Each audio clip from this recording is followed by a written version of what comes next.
You will hear a woman reporting a theft to an officer in a police station.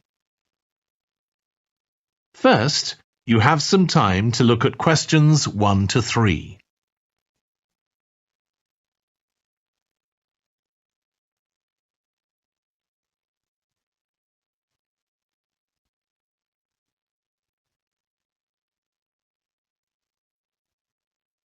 You will see that there is an example that has been done for you. On this occasion only, the conversation relating to this will be played first. Good morning. What can I do for you? I want to report a theft. I had some things stolen out of my bag yesterday. I'm sorry to hear that. Right, so I'll need to take a few details. Can I start with your name? Louise Taylor. The woman's name is Louise Taylor. So Taylor has been written in the space. Now we shall begin. You should answer the questions as you listen because you will not hear the recording a second time. Listen carefully and answer questions 1 to 3. Good morning. What can I do for you? I want to report a theft. I had some things stolen out of my bag yesterday.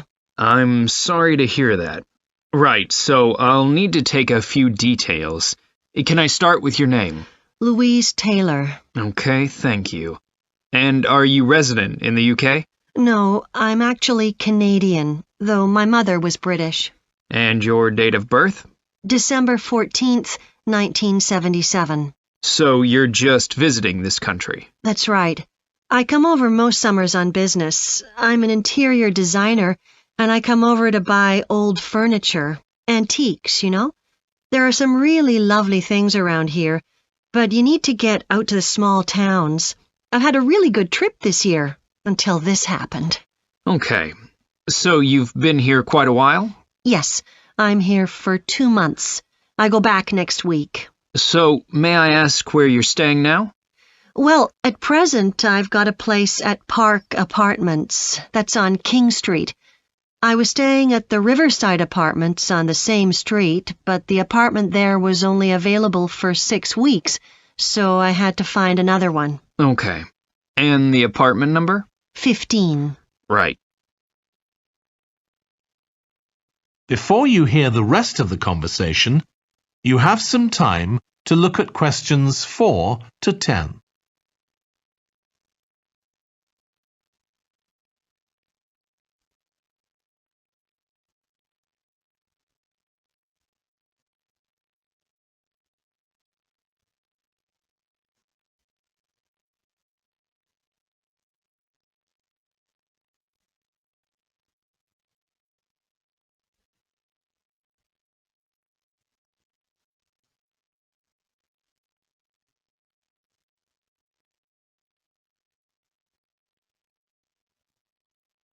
Now listen and answer questions 4 to 10. Now, I need to take some details of the theft. So, you said you had some things stolen out of your bag? That's right.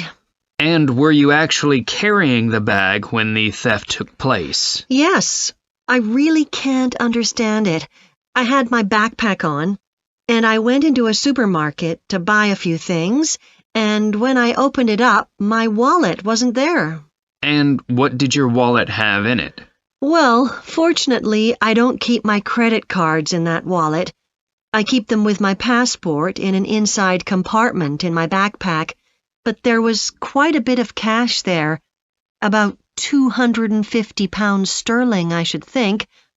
I withdrew £300 from my account yesterday, but I did a bit of shopping, so I must have already spent about £50 of that. Okay. At first I thought, oh, I must have left the wallet back in the apartment. But then I realized my phone had gone as well. It was only a week old, and that's when I realized I'd been robbed. Anyway, at least they didn't take the keys to my rental car. Yes. So, you say the theft occurred yesterday? Yes. So that was September the 10th? And do you have any idea at all of where or when the things might possibly have been stolen? Well, at first I couldn't believe it because the bag had been on my back ever since I left the apartment after lunch. It's just a small backpack, but I generally use it when I'm traveling because it seems safer than a handbag. Anyway, I met up with a friend, and we spent a couple of hours in the museum. But I do remember that as we were leaving there, at about 4 o'clock, a group of young boys ran up to us, and they were really crowding round us, and they were asking us what time it was. Then, all of a sudden, they ran off. Can you remember anything about them? The one who did most of the talking was wearing a T-shirt with a picture of something. Let's see. A tiger. Right. Any idea of how old he might have been? Around 12 years old? And can you remember anything else about his appearance? Not much. He was quite thin. Color of hair? I do remember that. He was blonde. All the others were dark-haired. And any details of the others? Not really. They came and went so quickly. Right. So what I'm going to do now is give you a crime reference number so you can contact your insurance company. So this is 10 digits. 87954 82361. Thank you. So, should I contact you? That is the end of section 1. You now have half a minute to check your answers.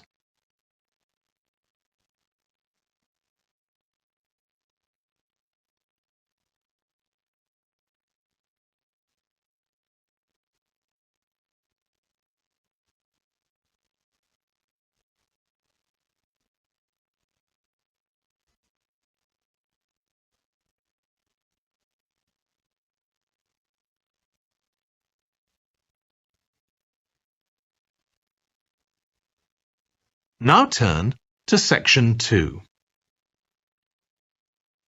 Section 2. You will hear a manager giving a welcome talk to a group of apprentices who are starting their training at the company. First, you have some time to look at questions 11 to 14.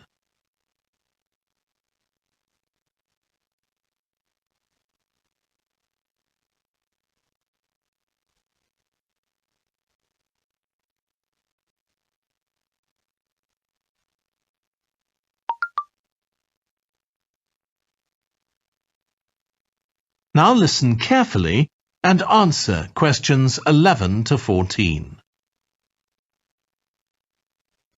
Good morning, everyone. My name's Janet Parker, and I'm the Human Resources Manager. We're very happy to welcome you to your new apprenticeship. I hope that the next 6 months will be a positive and enjoyable experience for you.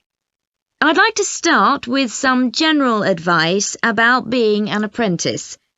Most of you have very little or no experience of working for a big organisation, and the first week or so may be quite challenging. There will be a lot of new information to take in, but don't worry too much about trying to remember everything. The important thing is to check with someone if you're not sure what to do. You'll find your supervisor is very approachable and won't mind explaining things or helping you out. You're here to learn, so make the most of that opportunity. You'll be spending time in different departments during your first week, so make an effort to talk to as many people as possible about their work. You'll make some new friends and find out lots of useful information. As well as having a supervisor, you'll each be assigned a mentor. This person will be someone who's recently completed an apprenticeship, and you'll meet with them on a weekly basis. Their role is to provide help and support throughout your apprenticeship. Of course, this doesn't mean they'll actually do any of your work for you. Instead, they'll be asking you about what goals you've achieved so far, as well as helping you to identify any areas for improvement. You can also discuss your more long-term ambitions with them as well. Before you hear the rest of the talk, you have some time to look at questions 15 to 20.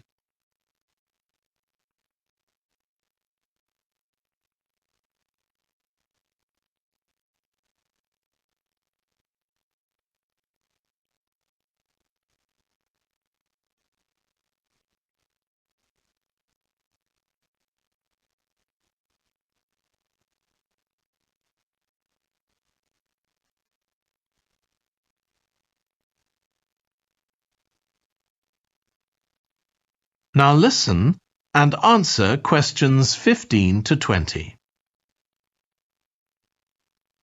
Now, I just want to run through a few company policies for our apprenticeship scheme with you. Most importantly, the internet. As part of your job, you'll be doing some research online, so obviously you'll have unlimited access for that. But please don't use it for personal use. You'll have your own phones for that. Some of you have already asked me about flexible working. After your probationary 3-month period, some of you will be eligible for this, but it will depend on which department you're in and what your personal circumstances are, so please don't assume you'll automatically be permitted to do this. I want to make sure there's no confusion about our holiday policy. Apart from any statutory public holidays, we ask that you don't book any holidays until after your 6-month apprenticeship has finished. Time off should only be taken if you are unwell. Please speak to your supervisor if this is going to be a problem. You'll be expected to work a 40-hour week, but there may be opportunities to do overtime during busy periods. Although you're not required to do this, it can be a valuable experience, so we advise you to take it up if possible. Obviously, we understand that people do have commitments outside work, so don't worry if there are times when you are unavailable. As you know, we don't have a formal dress code here. You may wear casual clothes as long as they're practical. And the only restriction for shoes we have is on high heels for health and safety reasons. Comfortable shoes like trainers are preferable. There's a heavily subsidised canteen on site where you can get hot meals or salads cheaply. Snacks and drinks are also provided, so we've decided to introduce a no-packed lunch policy. This is partly to encourage healthy eating at work, and partly to stop people from eating at their workstation, which is unhygienic. Okay, moving on to... That is the end of section 2. You now have half a minute to check your answers.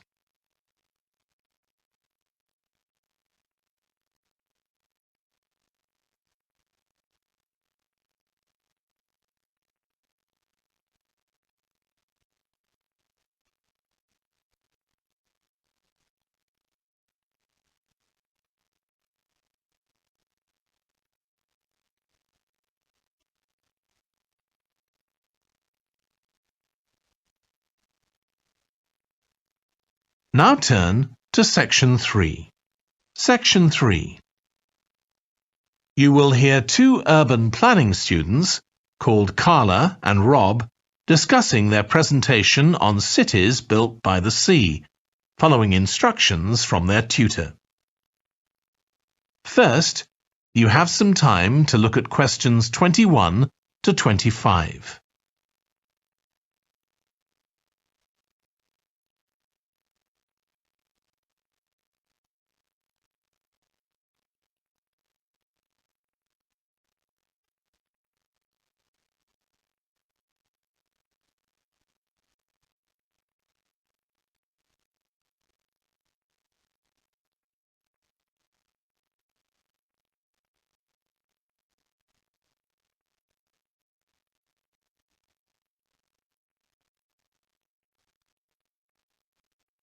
Now listen carefully and answer questions 21 to 25.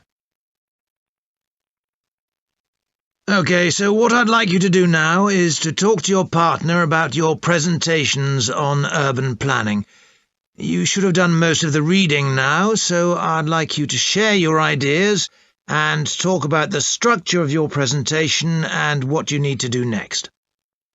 OK, Rob, I'm glad we chose quite a specific topic, cities built next to the sea. It made it much easier to find relevant information. Yeah, and cities are growing so quickly. I mean, we know that more than half the world's population lives in cities now. Yeah, though that's all cities, not just ones on the coast. But most of the biggest cities are actually built by the sea. I'd not realised that before. Nor me. And what's more, a lot of them are built at places where rivers come out into the sea, but apparently this can be a problem. Why? Well, as the city expands, agriculture and industry tend to spread further inland along the rivers, and so agriculture moves even further inland up the river. That's not necessarily a problem, except it means more and more pollutants are discharged into the rivers. So these are brought downstream to the cities? Right. Did you read that article about Miami on the east coast of the USA? No. Well, apparently back in the 1950s, they built channels to drain away the water in case of flooding. Sounds sensible. Yeah, they spent quite a lot of money on them, but what they didn't take into account was global warming. So they built the drainage channels too close to sea level, and now sea levels are rising, they're more or less useless. If there's a lot of rain, the water can't run away. There's nowhere for it to go. The whole design was faulty. So what are the authorities doing about it now? I don't know. I did read that they're aiming to stop disposing of wastewater into the ocean over the next 10 years. But that won't help with flood prevention now, will it? No, really, they just need to find the money for something to replace the drainage channels in order to protect against flooding now. But in the long term, they need to consider the whole ecosystem. Right. Really, though, coastal cities can't deal with their problems on their own, can they? I mean, they've got to start acting together at an international level instead of just doing their own thing. Absolutely. The thing is, everyone knows what the problems are, and environmentalists have a pretty good idea of what we should be doing about them, so they should be able to work together to some extent. But it's going to be a long time before countries come to a decision on what principles they're prepared to abide by. Yeah, if they ever do. Before you hear the rest of the discussion, you have some time to look at questions 26 to 30.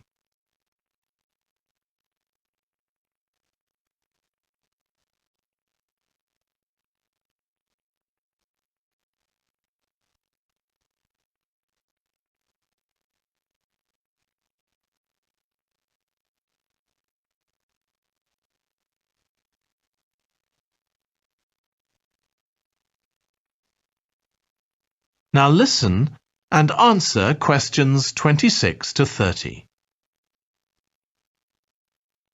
So, I think we've probably got enough for our presentation. It's only 15 minutes. OK, so I suppose we'll begin with some general historical background about why coastal cities were established. But we don't want to spend too long on that. The other students will already know a bit about it. It's all to do with communications and so on. Yes. We should mention some geographical factors, things like wetlands and river estuaries and coastal erosion and so on. We could have some maps of different cities with these features marked. On a handout, you mean? Or some slides everyone can see? Yeah, that'd be better. It'd be good to go into past mistakes in a bit more detail. Did you read that case study of the problems there were in New Orleans with flooding a few years ago? Yes, we could use that as the basis for that part of the talk. I don't think the other students will have read it, but they'll remember hearing about the flooding at the time. OK. So that's probably enough background. So then we'll go on to talk about what action's been taken to deal with the problems of coastal cities. OK. What else do we need to talk about? Maybe something on future risks, looking more at the long term if populations continue to grow? Yeah, we'll need to do a bit of work there. I haven't got much information, have you? No, we'll need to look at some websites. Shouldn't take too long. OK. And I think we should end by talking about international implications. Maybe we could ask people in the audience. We've got people from quite a lot of different places. That'd be interesting if we have time, yes. So now, shall we go on? That is the end of section 3. You now have half a minute to check your answers.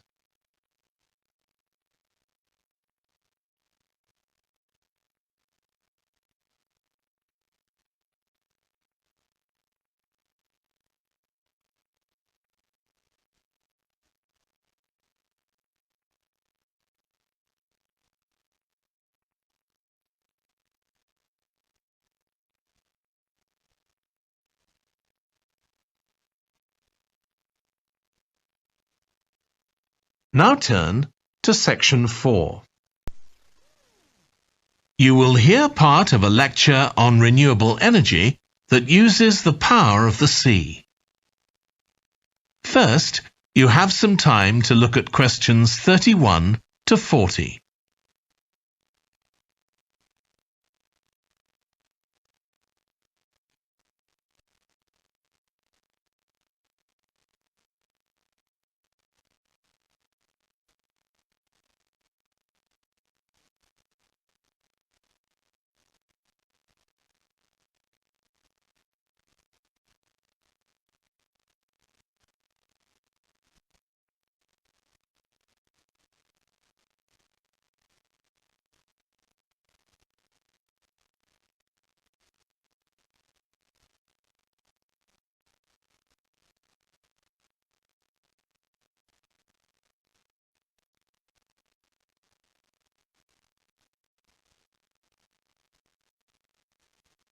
Now listen carefully and answer questions 31 to 40.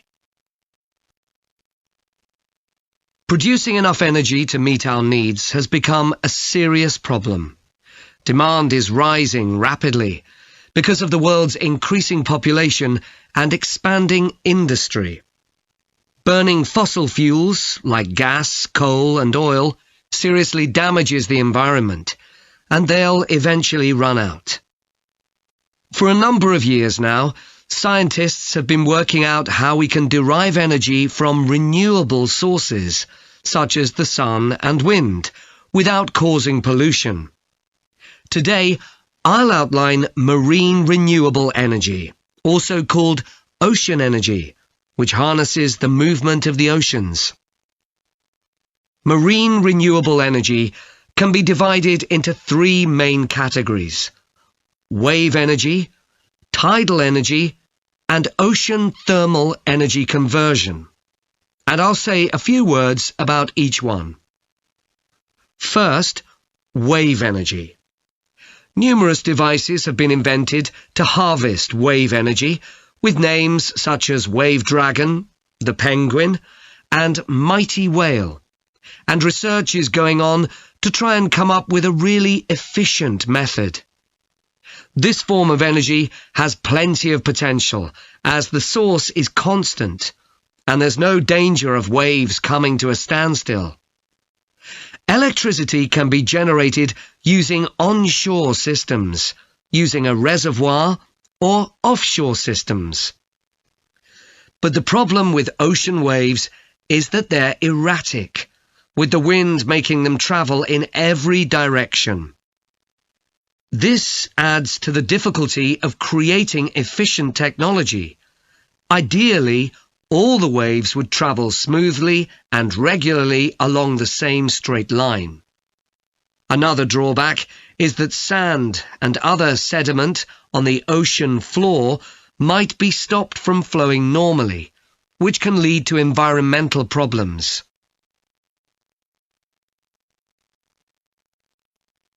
The second category of marine energy that I'll mention is tidal energy. One major advantage of using the tide, rather than waves, as a source of energy is that it's predictable. we know the exact times of high and low tides for years to come. For tidal energy to be effective, the difference between high and low tides needs to be at least 5 meters. And this occurs naturally in only about 40 places on Earth. But the right conditions can be created by constructing a tidal lagoon, an area of seawater separated from the sea. One current plan is to create a tidal lagoon on the coast of Wales. This will be an area of water within a bay at Swansea, sheltered by a U-shaped breakwater, or dam, built out from the coast. The breakwater will contain 16 hydro turbines, and as the tide rises, water rushes through the breakwater, activating the turbines, which turn a generator to produce electricity. Then, for 3 hours as the tide goes out, the water is held back within the breakwater, increasing the difference in water level until it's several meters higher within the lagoon than in the open sea. Then, in order to release the stored water, gates in the breakwater are opened. It pours powerfully out of the lagoon, driving the turbines in the breakwater in the opposite direction and again generating thousands of megawatts of electricity. As there are 2 high tides a day, this lagoon scheme would generate electricity 4 times a day, every day, for a total of around 14 hours in every 24, and enough electricity for over 150,000 homes. This system has quite a lot in its favour. Unlike solar and wind energy, it doesn't depend on the weather. The turbines are operated without the need for fuel, so it doesn't create any greenhouse gas emissions, and very little maintenance is needed. It's estimated that electricity generated in this way will be relatively cheap, and that manufacturing the components would create more than 2,000 jobs, a big boost to the local economy. On the other hand, there are fears that lagoons might harm both fish and birds, for example by disturbing migration patterns and causing a build-up of silt, affecting local ecosystems. There are other forms of tidal energy, but I'll go on to the third category of marine energy, ocean thermal energy conversion.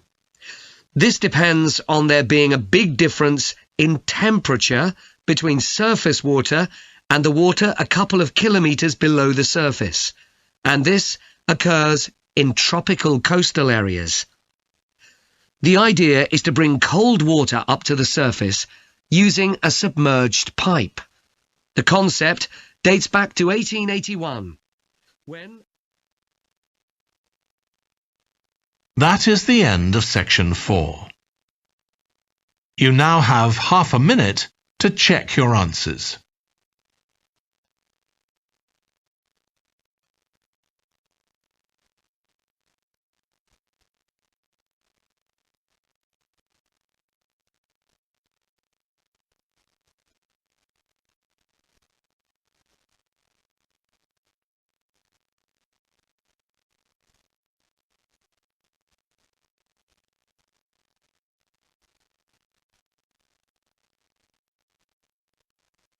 That is the end of the listening test. In the IELTS test, you would now have 10 minutes to transfer your answers to the answer sheet.